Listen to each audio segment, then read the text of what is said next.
हर किसी के चेहरे में एक ज़िया सी होती है।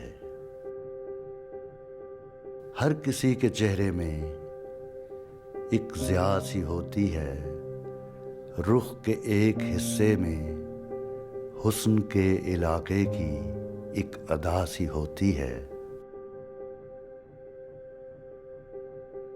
मैंने उसको देखा था गर्म खू महीनों में, एक खुशी की महफिल में, शहर के मकीनों में।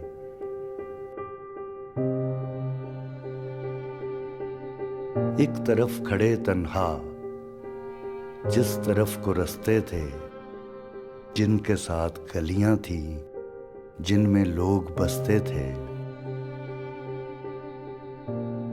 मैंने उसको देखा था गर्म खू महीनों में, एक खुशी की महफिल में, शहर के मकीनों में। एक तरफ खड़े तन्हा, जिस तरफ को रास्ते थे, जिनके साथ गलियां थी, जिनमें लोग बसते थे।